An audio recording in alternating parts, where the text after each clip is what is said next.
Hi friends, అందరికీ నమస్కారం. ఈరోజు మీకోసం ఒక కథ. నువ్వేనా సాధ్య అమాయకంగా పుస్తకాలే ప్రపంచంగా కాలేజీల్లే నీకు తెలిసిన ప్రదేశాలుగా బ్రతికావు. ఎదుటివాడు తప్పైనా తల వంచుకొని తప్పుకునేదానివి. MBA gold మెడలిస్ట్వి. చక్కని కుటుంబానికి కోడలుగా వెళ్ళావు. అందగాడు, ఆస్తిపరుడు, మంచి ఉద్యోగం ఉన్న విషయాలతో పెళ్లి జరిగింది. మేమంతా నీవెంత అదృష్టవంతురాలు అనుకున్నాం.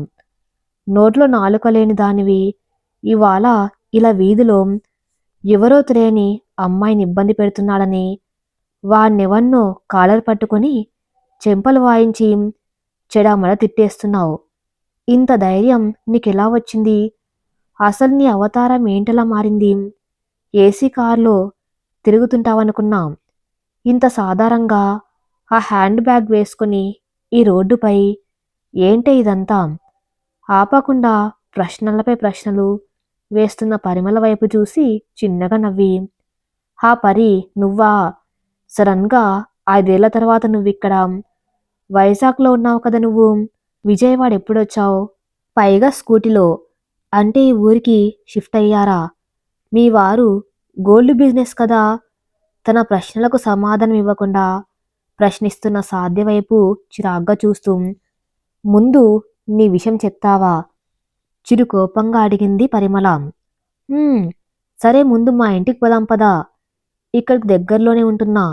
ఈ పక్కనే డే కేర్లో నా పాప ఉంది, తీసుకుని పోదామంటూ ఏ భావం చూపకుండా ముందుకు కదిలిన సాధ్యను అనుసరించింది పరిమళ. బుర్ర నిండా బోలెడు సందేహాలను మోసుకుంటూ. దారిలో వెళ్తున్నంతసేపు పరిమళ మనసులో అసలెందుకు ఇలా అయింది సాధ్య? ఏమైంది? తన కూతుర్ని డేకేర్లో వేశాను అంటుందేంటి? అయితే విషయాలు ఏమైనట్టు అంటూ ఆలోచనలు మెదులుతూనే ఉన్నాయి. ఇంటికి వెళ్ళగానే అడగాలనుకుంది. పాపం తీసుకుని ఇంటికి వెళ్ళి ఇద్దరం అలా టీ తాగుతూ మాట్లాడుకుందాం అని టీ పెట్టి తెచ్చిన సాధ్య. బాల్కాన్లో కూర్చున్నారిద్దరు. ఇల్లంతా పరికించి చూసిన పరిమళకి సాధ్య విషయాలతో ఉండట్లేదని అర్థమైంది. అసలు జరిగిందేమిటి ఇప్పటికైనా చెప్పు సాధ్య. విశాలేడి? ఏమైంది? ఎందుకు ఒంటరిగా ఉంటున్నావు అని అడిగింది. సాధ్య పరిమళని పాపం తీసుకుని ఇంటికి వెళ్ళింది. బాల్కన్లో కూర్చుని టీ తాగుతూ మాట్లాడుతూ ఉన్నారిద్దరు. పాపకు పాలు పడ్డంతో నిద్రపోతుంది అలసిపోయి. ఇల్లంతా పరికించి చూసిన పరిమళకి సాధ్య విషయాలతో ఉండట్లేదని అర్థమైంది. అసలు జరిగిందేమిటి? ఇప్పటికైనా చెప్పు సాధ్య. విశాలేడి? ఏమైంది? ఎందుకు ఒంటరిగా ఉంటున్నావు అని అడిగింది. చెప్తాను పరి, నాకున్న ఏకైక నేస్తానివి నువ్వే. నీతో చెప్పుకుంటే అన్నా నా బాధ కాస్తైనా తీరుతుందేమో. నీకు తెలుసు కదా, చిన్నప్పటి నుంచి నేనెలా పెరిగానో. కాని పరిస్థితులు నన్ను ఈ పరిస్థితికి తీసుకువచ్చాయి. ఎవరితోనూ గొడవపడని నేను ఇంట్లో వాళ్ళతో గొడవపడి వచ్చేస్తాను అని కల్లో కూడా ఊహించలేదు. విశాల్ చాలా మంచివాడనుకొని పెళ్లి చేసుకున్నాను. కాని పెళ్ళయ్యాక తెలిసింది అతని అసలు స్వరూపం ఏమిటో. నీకు తెలుసు కదా, నీ పిన్ని పెంపకంలో ఎంత స్ట్రిక్ట్గా పెరిగానో. వంచిన తల ఎత్తకుండా ఇంటికి చేరేదాన్ని. ఉద్యోగంలో చేరితే చెడిపోతాను అని పిన్ని నాకు వచ్చిన మంచి అవకాశాన్ని కూడా కాదంది. ఎలాగోలా నన్ను వదిలించుకోవాలనుకొని మంచి ఆస్తిపరులు అని ఎదురు కట్నం ఇచ్చారు అని విశాల్తో పెళ్లి చేసి నన్ను అత్తవారింటికి పంపింది. నాన్నకి ఇష్టం లేకపోయినా పిన్ని మాట కాదనలేక. అంతేకాదు, కనీసం పెళ్ళైన తర్వాత అయినా నీ సవత్తల్లి గొల లేకుండా అత్తింటి ఆస్తిపరుల ఇంట్లో దర్జాగా ఉండవచ్చు అనుకుని నా పెళ్లి జరిపించారు. పెళ్ళైన కొత్తలో బాగానే ఉండేవాడు విశాల్. కానీ వాళ్ళ అమ్మకు నేనంటే అస్సలు ఇష్టం లేదు. బోలెడు కట్నాలు ఇచ్చే, ఆస్తిపాసులు తెచ్చే అమ్మాయిలు ఉండగా నన్ను ఎదురు కట్నంతో చేసుకున్నారని ఆవిడ కోపం. నన్ను అనడాన్ని మాటలనేది. విశాల్ తండ్రి అదే మా మామగారు భార్య మాటకు సమాధానం చెప్పలేని మూగ మనిషి. అసలేం పట్టదాయనకి. విశాల్ కొన్ని రోజులకి అన్ని సర్దుకుంటాయని నచ్చేపేవారు నాకు. ఉద్యోగంలో చేరితే బాగుంటుందని విశాల్ చెప్పటంతో నా గురించి చాలా ఆలోచిస్తున్నాడనుకున్నాను. ఉద్యోగం చేసినా కూడా ఆఫీస్లో నా పని చేసుకోవటం వరకే ఉండేదాన్ని. కానీ ఉద్యోగంలో చేరగానే ఎందుకో విశాల్కి మాత్రం అనుమానం అనే జబ్బు పట్టింది. ఆఫీస్లో నేనెవరితో చనువుగా ఉంటున్నాను అని అడిగేవాడు. అంతేకాదు నేను చేసే ఆఫీస్లో ఒక కుర్రాన్ని మచ్చిక చేసుకుని నాకు స్ప్రే చేసేవాడు. అతను చెప్పే వివరాల ప్రకారం ఆఫీస్లో అందరితో నవ్వుతూ మాట్లాడుతున్నా అని రోజు నిందించేవాడు. కాదని ఎంత నచ్చెప్పినా వినలేదు. నీ ఉద్యోగం చేయటం ఇష్టం లేదేమో, అందువల్ల పొస్సివ్‌గా ప్రవర్తిస్తున్నాడేమో అనుకొని నా ఉద్యోగం కన్నా విశాల్ ముఖ్యం, నా ఇల్లు నాకు ముఖ్యం అనుకొని రాజీనామా చేసేశాను. కానీ ఉద్యోగం మానేసి ఇంట్లో ఉంటే మళ్ళీ అదొక రకం గోల. పాప కడుపులో పడింది ఈ హడావిల్లో. గర్భవతిగా ఉన్నప్పుడు ఎంతో జాగ్రత్తగా చూసుకోవాల్సింది పోయి అనుమానాలతో అవమానించి నా మనసుని గాయపరిచేవారు. పాప పుట్టాక విశాల్కి ఇంకాస్త అనుమానం ఎక్కువైంది. మనమిద్దరం సవ్యంగా లేనప్పుడు పాప ఎలా పుట్టింది అని అడిగేవాడు. కొడుకు మాటలకి వత్తాసు పలికే వాళ్ళమ్మ అన్నీ చూస్తూ ఏమీ అనలేని వాళ్ళ నాన్న వీళ్ళందరి మధ్యన నా చిట్టి తల్లి నలిగిపోకూడదని నేనే వచ్చేశాను. వాళ్ళ నుంచి విడిపోయి వచ్చేసి ఇదిగో ఇలా నా బ్రతుకు నేను బ్రతుకుతున్నాను. పిన్ని ఎలాగో నన్ను పట్టించుకోదు. పైగా వాళ్ళకే సపోర్ట్ చేస్తుందిగా. అది కాకుండా నాన్నకు నా గురించి తెలిస్తే భరించలేరు. ఇప్పుడు అసలే ఆయన ఆరోగ్యం అంతంత మాత్రంగానే ఉంది. అందుకే అందరికి దూరంగా ఇలా వచ్చేసాం. ఎలాగో నా చేతిలో ఉన్న చదువుతో ఉద్యోగం సంపాదించగలిగాను. ఏదో ఇలా పాపను తలుచుకుంటూ గతాన్ని మర్చిపోయే ప్రయత్నం చేస్తూ కాలం గడుపుతున్నాను అంటూ తన బాధని గతాన్ని వ్యక్తం చేసింది ప్రాణ స్నేహితురాలి ముందు. అయ్యో సాధ్య, ఇంత జరిగిందా? విశాల్ ఎంతో మంచివాడు, నువ్వు చాలా సంతోషంగా ఉంటావని అనుకున్నాను. అయితే మరి ఇందాక రోడ్డు మీద ఎవరితోనో గొడవ పడుతున్నట్టు ఉన్నావు, అదెవరు అని అడిగింది అనుమానంగా పరిమళ. ఇందాక నువ్వు రోడ్డు మీద చూసింది నిజమే. ఒక అమ్మాయిని ఎవరో అబ్బాయి ఏడిపిస్తూ ఉన్నాడు. మౌనంగా చూస్తూ ఉన్న ఆ అమ్మాయిని చూస్తే తను ఒకప్పటి నాలాగే అనిపించింది. అందుకే అలా ఉండకూడదు. ఆడది అవసరమైతే ఎంతకైనా తెగించాలి, ఎదురు తిరగాలి అన్న అమ్మాయికి ధైర్యం చెప్పి ఆ విధవకి బుద్ధి చెప్పాను. ఇదే పరి నా గురించి చెప్పాలంటే. సరే, ఇక ఇంతకన్నా నా వివరాలు ఎందుకులే కానీ నీ సంగతేమిటో చెప్పు అడిగింది సాధ్య. ఇక నా విషయానికి వస్తే అది సాధ్య. మేం రీసెంట్గా ఇక్కడికి వచ్చాం. మా వారు చేస్తున్న గోల్డ్ బిజినెస్ నష్టం వచ్చిందని ఆ వ్యాపారం మానేశారు. పార్ట్నర్స్ అందరూ హ్యాండ్ ఇచ్చారు. స్నేహితులు మన వాళ్ళు అనుకునే వాళ్ళే మోసం చేశారు.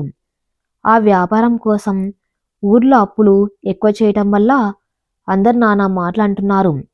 అందుకే ఇక ఆ ఊర్లో ఉండలేక ఇలా ఈ ఊరికి వచ్చేసాం. ఇక్కడెవరో తెలిసిన వాళ్ళ కంపెనీలో చేరారు మా వారు. వ్యాపారంలో దెబ్బతిన్నా చదివిన చదువు పొట్టకూటి కోసం ఉద్యోగాన్ని చూపించింది. అంతేకాదు నేను కూడా ఏదైనా ఉద్యోగంలో చేరితే కానీ అప్పులు తీరవని ఉద్యోగం కోసం చూస్తున్నా. ఇక మామయ్య ఆ అప్పుల బాధపడలేక ప్రాణాలు వదిలేశారు. అత్తయ్య మాత్రం మాతోనే ఉంటూ మా పాపను చూసుకుంటుంది అంది పరి.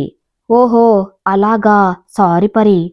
చూసావా మన జీవితాలు మనం ఎలా ఊహించుకున్నాం, కానీ ఇప్పుడు ఎలా ఉన్నాయి. సరే పరి, నువ్వు ఫ్రీ అయితే కాసేపు మన కష్టాల సంగతి పక్కన పెడదాం, ఏమైనా మంచి కబుర్లు చెప్పుకుందాం అడిగింది సాధ్య. అలాగే సాధ్య, అత్తయ్యకి ఫోన్ చేసి చెప్పాను లేట్ అవుతుందని. చెప్పు, ఏం మాట్లాడుకుందాం? మన కాలేజ్ రోజు గురించి అయితే నువ్వే చెప్పు, నీ నోరుతో వినాలని ఉంది అంది పరిమళ. కాలేజ్ చదివే రోజుల్లో మనమిద్దరం బెస్ట్ ఫ్రెండ్స్గా ఉండేవాళ్ళం. అందరూ మన స్నేహాన్ని చూసి స్నేహితులంటే ఇలా ఉండాలనుకునేవారు. అలాగే మనల్ని చూసి కుళ్ళుకునేవారు కూడా ఉన్నారనుకో.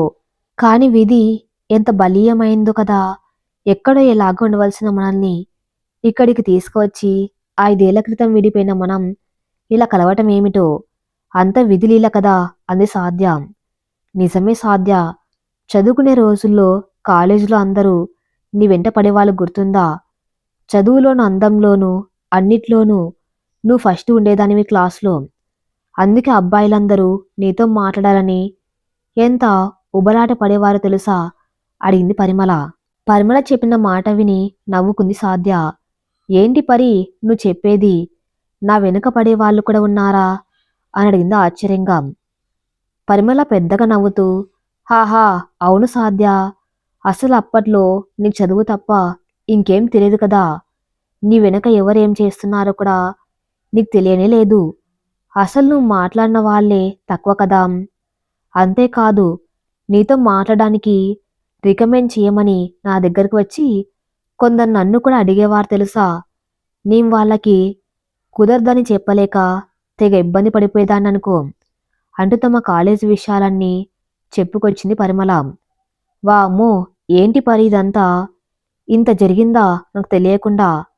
ఆశ్చర్యపోతూ అంది సాధ్య. చెప్పాను కదా సాధ్య, అప్పట్లో నువ్వు చదువు ఇల్లు తప్ప ఇంకేం పట్టించుకునేదానివే కాదు. నేను కాక ఇంకో నలుగురు అమ్మాయిలు తప్ప ఇంకెవరితో మాట్లాడావు చెప్పు నువ్వు?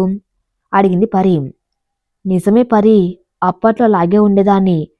చదువు తప్ప లోకజ్ఞానం కూడా లేదీ పిల్లకి అనుకునేవారు కదా అంతా. అదంతా మా పిన్ని పెంపకం వల్ల నాలో ఏర్పడిన భావన. ఒక రకంగా చెప్పాలంటే అది నాకు మంచి చేసింది. ఇంట్లో పిన్ని నన్ను ఎక్కువ కష్టాలు ఏం పెట్టలేదు కానీ తన కూతుర్లా చూసుకోలేదు. అలాగని మా నాన్న ఏం చేసినా కాదనలేదు. ఆవిడ కూతురికి ఏం లేకుండా పోతుందని ఆవిడ బాధ తప్పితే నా మీద ప్రత్యేకించి కోపం, ద్వేషం లాంటివి ఏమీ లేవు. అలా అని నన్ను సొంత కూతుర్లా కూడా ఫీల్ అయ్యేది కాదు. నాతో అప్పుడప్పుడు వంట పని, ఇంటి పని చేయటం వల్లనే కదా నేను ఆ పనులు కూడా నేర్చుకున్నాను. అందుకే పిన్నికి ఎప్పుడు నేను థ్యాంక్స్ చెప్పుకుంటూనే ఉంటాను. నా పెళ్లి విషయంలో కూడా విశాల్ వాళ్ళు ఆస్తిపరులు నన్ను ఏరుకోరి చేసుకున్నారు అని పిన్ని నాన్న ఇద్దరు అనుకున్నారు. ఒక రకంగా పిన్ని తన కూతురికి ఇలాంటి సంబంధం రాలేదని బాధపడింది కూడా. నాన్న నాకు మంచి జరుగుతుందని సంతోషపడ్డాడు. కానీ అది ఎంతో కాలం నిలవలేదు. ఇంతకి నీకు పిన్ని గురించి మా నాన్న గురించి ఏమేం తెలుసాయా పరి? అని అడిగింది పుట్టినింటిని కన్న తండ్రిని గుర్తు చేసుకుంటూ. తెలియదు సాధ్య, కానీ ఆ మధ్య మీ పిన్నికి అనారోగ్యం చేసిందని మీ చెల్లి, అదే మీ పిన్ని కూతురు తనకు నచ్చిన వాడిని చేసుకుని వెళ్ళిపోయిందని విన్నాను. కానీ నా ఇల్లు నా గొడవల్లో పడి వివరాలు పూర్తిగా తెలుసుకునేలేదు. ఇప్పుడెలా ఉన్నారో ఏమిటో తెలియదు సాధ్య అంది. అయ్యో అవునా, అంత జరిగిందా? కానీ నా విషయం వాళ్ళకి తెలుసో లేదో. పెళ్ళయ్యాక పుట్టింటి వాళ్ళతో మాట్లాడలేకపోయినా నేనెక్కడో ఒక చోట సంతోషంగా ఉన్నానని అనుకుంటారు నాన్న.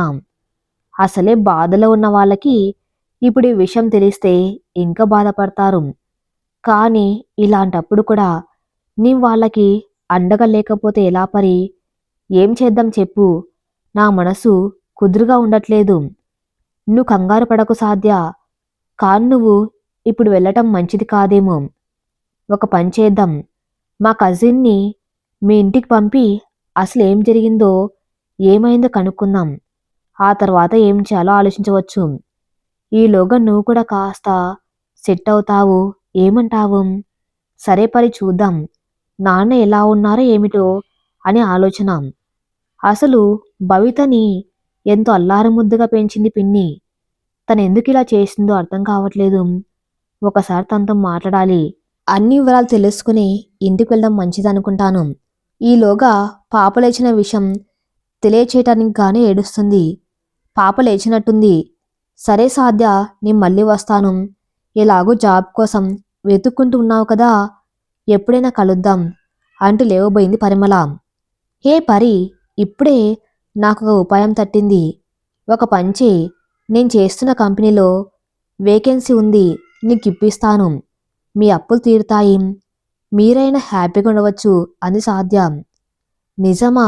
చాలా సంతోషం సాధ్యం. అయితే మేమెలాగో ఇంకో ఇల్లు కోసం చూస్తున్నాం. ఇద్దరం కలిసి ఒకే చోట ఇల్లు తీసుకుందాం. అప్పుడిద్దరం కలిసే ఉన్నట్టు ఉంటుంది. మా పాపతో పాటే మీ పాపను కూడా అత్తయ్య చూసుకుంటుంది. నీకు కూడా కాస్త లోన్లీనెస్ తగ్గుతుంది. సరేనా? కాదనకూడదు అంతే అంది పరి. తప్పకుండా పరి. నీలాంటి స్నేహితురాలు దొరకటం నా అదృష్టం అంది సాధ్య. చాలు చాలిక, ఆ మాట నేను చెప్పాలి. సరే గాని రేపు మా ఆఫీస్కి రా పరి. నీ జాబ్ కోసం మాట్లాడదాం అంది సాధ్య. అనుకున్నట్టుగానే పరిమళకు సాధ్య ఆఫీసులో ఉద్యోగం దొరికింది. అలాగే ఇద్దరు ఆఫీస్కి దగ్గరలో ఇల్లు తీసుకున్నారు. పరిమళ అత్తగారు సుహాసిని తన మనవరాలు శృంతతో పాటు సాధ్య కూతురు ప్రణితని కూడా చూసుకుంటూ ఉంది. పరిమళ భర్త వర్ధన్ కూడా దొరికిన ఉద్యోగంలో స్థిరపడ్డాడు. రోజులు గడుస్తున్నాయి. సాధ్య పరిమళ ఇద్దరు కలిసి వెళ్ళి వస్తూ ఉన్నారు ఆఫీస్కి. పరి పిన్ని సంగతి ఏమైనా తెలిసిందా అడిగింది ఒకరోజు సాధ్య. హా, అన్నట్టు మర్చిపోయాను సాధ్య.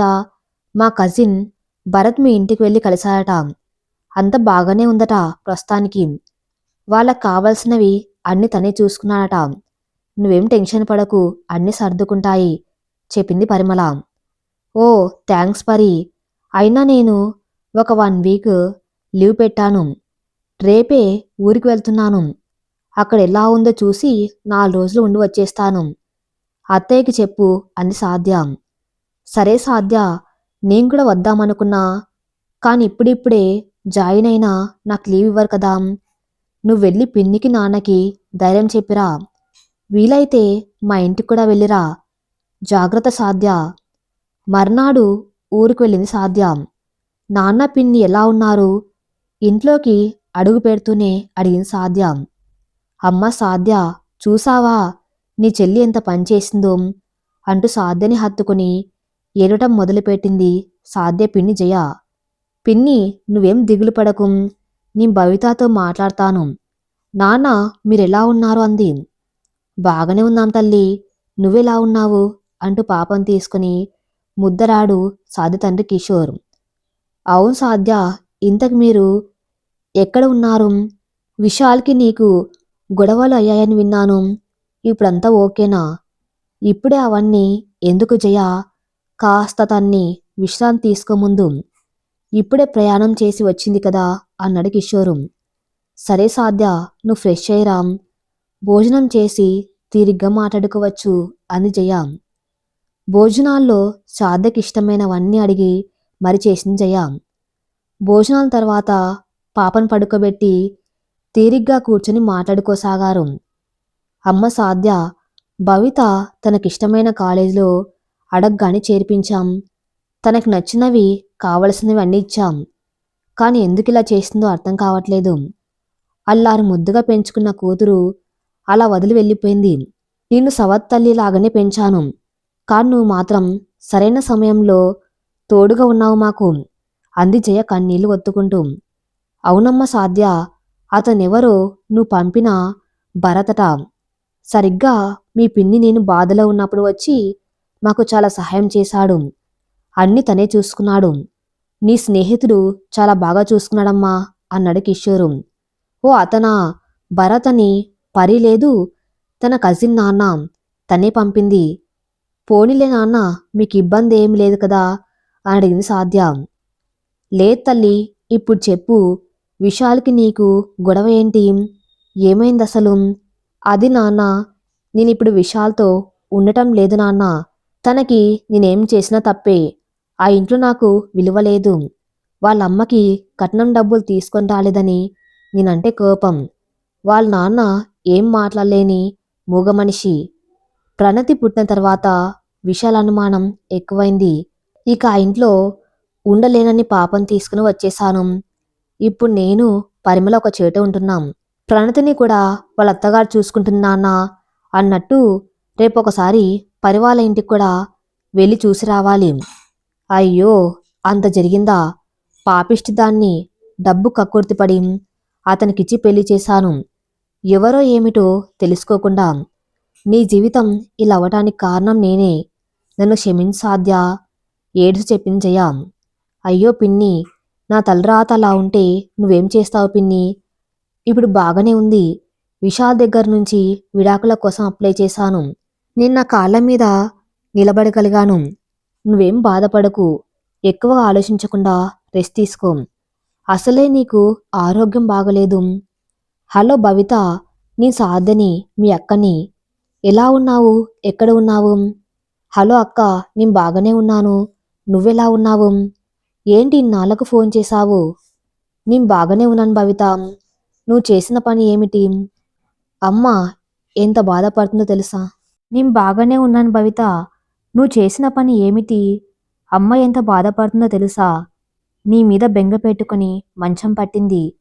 ఎందుకలా చేశావు భవిత? అక్క, అమ్మకేం కాదులే. నువ్వేం కంగారు పడకు. నేను మా సీనియర్ని ప్రేమించాను. అమ్మకి చెప్తే కాదంది. నీలాగే ఎవరో డబ్బున్నవాడికి కట్టపెట్టాలని చూసింది.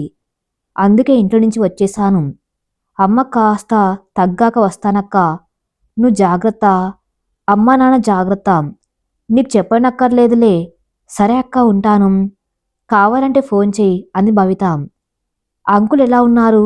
అంతా ఓకే కదా అంటూ వచ్చిన భరత్ని చూసి, బాబు భరత్ రా, ఇదిగో మా సాధ్య వచ్చింది, అంతా బాగానే ఉంది అన్నాడు శేఖర్. థ్యాంక్ యూ భరత్, పరి చెప్పింది మీ గురించి. సరైన సమయానికి మా వాళ్ళకి హెల్ప్ చేశారు. చాలా థ్యాంక్స్ అంది సాధ్య. హాయ్ సాధ్య, ఎలా ఉన్నావు? నన్ను గుర్తుపట్టలేదా అని అడిగాడు భరత్. సారీ భరత్, మనం ఆల్రెడీ కలిసామా? నేను మీకు తెలుసా? నాకు గుర్తులేదు. ఎప్పుడు కలిసాం మనం అనింది సాధ్య. అదేంటి సాధ్య అలా అడుగుతావు? మనం కలవటం ఏమిటి? కలిసి చదువుకున్నాం కదా, గుర్తులేదా అన్నాడు భరత్. ఓ అవునా, సారీ భరత్, నాకు నిజంగా గుర్తులేదు. I am really sorry. పర్లే సాధ్య, అప్పట్లో నువ్వు దించిన తల ఎత్తకుండా ఉండేదానివి. అందుకే మేమెవ్వరం గుర్తులేం నీకు అన్నాడు భరత్. ఏమండి, ఆ అబ్బాయి భరత్ చూస్తే చాలా మంచివాళ్ళ ఉన్నాడు. మన సాధ్యకు మంచి జోడవుతాడు. పైగా ఇద్దరు కలిసి చదువుకున్న వాళ్లే కదా. వాళ్ళ అభిప్రాయం కూడా తెలుసుకుందామండి. ఎలాగో సాధ్య కూడా విశాల్తో విడాకులు తీసుకుంటుంది కదా, ఏమంటారు అని అడిగింది జయ. అవును జయ, నేను అదే అనుకున్నాను. కాని సాధ్య ఏమంటుందో అని భయంగా ఉంది అన్నాడు కిషోరు. అబ్బా, అదంతా నేను చూసుకుంటానులే అంది జయ. అమ్మ సాధ్య, విశాల్తో విడాకులు వచ్చేశాక ఏం చేద్దామనుకున్నావు? ఇంకా నీకు చాలా భవిష్యత్తు ఉంది. ఈ వయసులో ఇలా ఒంటరిగా ఉండిపోతావా? నీకోసం కాకపోయినా నీ బిడ్డకి తండ్రి కావాలి కదా, తన కోసమైనా పెళ్లి చేసుకోవాలి నువ్వు అంది జయ. ఏమో పిన్ని, ప్రస్తుతం అలాంటి ఆలోచన ఏమీ లేదు. ఇకపై అవసరం వస్తే అప్పుడు చూద్దాం అన్నట్టు రేపు భవిత వస్తుంది. మీకు చెప్పొద్దు అంది, కానీ నేనే ఉండబట్టలేక చెప్తున్నాను. హ్యాపీగా ఉండు పిన్ని, తను రాగానే ఏమడగొద్దు తన్ని అంటూ మాట మార్చేసింది సాధ్య. మర్నాడు భవిత వచ్చింది. భవితను చూసి వెంటనే దగ్గరికి తీసుకుని హత్తుకుని మనసారా ఏడ్చింది జయ. ఎలా ఉన్నావే? ఇన్నాళ్ళకు గుర్తొచ్చాం మేము. ఒక్క మాట కూడా చెప్పకుండా వెళ్ళిపోయావు. కోపంతో కాకుండా బాధతో అడిగింది జయ.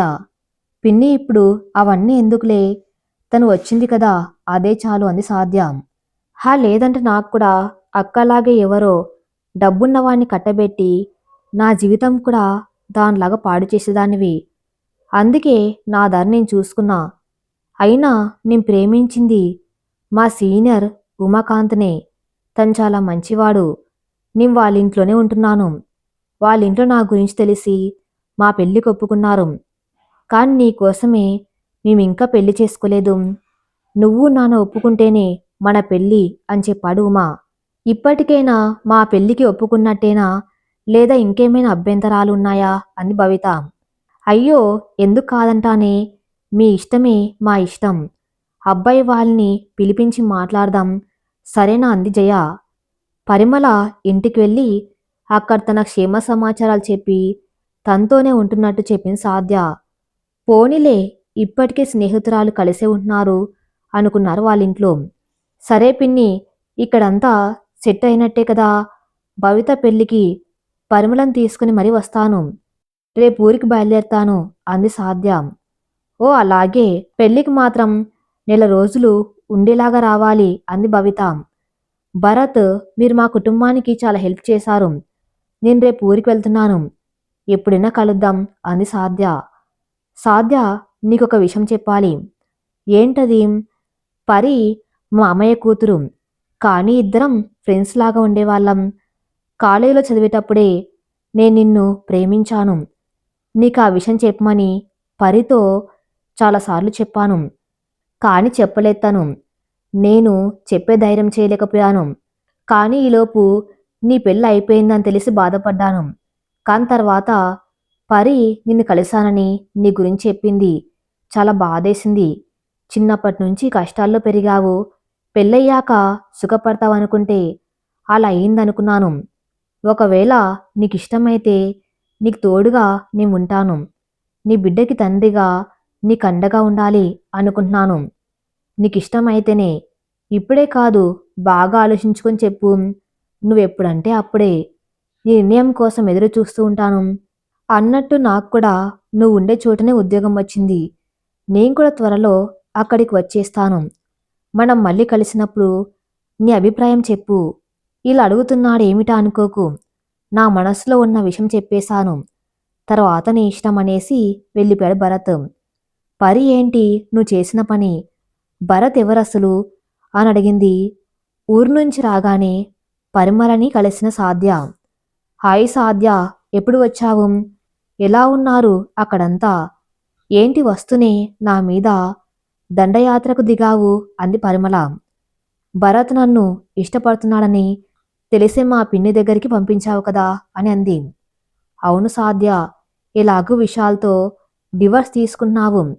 ఆపై ఒంటరిగా ఉండే కన్నా నిన్ను ఇష్టపడే వాళ్ళతో ఉంటే నీ జీవితం బాగుంటుంది కదా. ఒక్కసారి ఆలోచించు అంది పరిమళ. అదంతా కాదు పరి. ఇప్పుడు నాకు పెళ్లి చేసుకోవాలని లేదు. ఆ ఉద్దేశం కానీ ఆలోచన కానీ లేవు అంది సాధ్య. సరే, ఇప్పుడు కాకపోతే నీకెప్పుడు అలా అనిపిస్తే అప్పుడే చెప్పు. భరత్ నేనేం తొందర పెట్టలేదు కదా. అయినా నువ్వు చదివే రోజుల్లోనే నేను ఇష్టపడ్డాడు. ఇప్పుడు కొన్నాళ్ళు నీకోసం ఎదురు చూడలేడా? నీకిష్టం ఉంటేనే చెప్పు. సాధ్య, ఇంకో విషయం చెప్పనా? నా స్నేహితురాలివి నువ్వు. నీ మంచి కోసమే నేను ఆలోచిస్తాను. ఇది మాత్రం గుర్తుపెట్టుకో. నువ్విలా ఎన్నాళ్ళు ఒంటరిగా ఉంటావు. అందుకే మీ ఇంట్లో వాళ్ళకి దగ్గరయ్యేలా భరత్ని అక్కడికి పంపించాను. మీ పిన్ని కూడా మొన్న ఫోన్ చేసి భరత్కి నీకు పెళ్లి చేస్తే ఎలా ఉంటుంది అని అడిగింది. నేను సాధితో మాట్లాడతానంటీ అని చెప్పాను. చూసావా, వాళ్ళకు కూడా అదే ఆలోచన వచ్చింది. అంటే నేను చేసింది తప్పు కాదు కదా. ఇంకేం ఆలోచించకుండా నీ మనసులో మాట చెప్పు అంది పరిమళ. అమ్మ పరి, ఎంత ఆలోచన చేశావే నాకు తెలియకుండా. సరే కానీ ఇప్పుడే కాదు, నా మనసులో అలాంటి ఆలోచన లేదు. ఇప్పుడే నీ విషయాల విషయంలో నుంచి తేరుకున్నాను. నాకు కాస్త టైం కావాలి అంది సాధ్య. సరే, నీకు కావలసినంత టైం తీసుకొని ఆ తర్వాత ఎస్ చెప్పు, సరేనా అంది పరిమళ. ఇద్దరు నవ్వుకున్నారు ఆ మాటలకు. వారి నవ్వులకి స్నేహ పరిమళాలు వెదజల్లేన అక్కడంతా. ఈ కథ ఇంతటితో సమాప్తం. మరిన్ని మంచి స్టోరీస్ కోసం నా ఛానల్ని ఫాలో అవుతూనండి. Thank you for listening.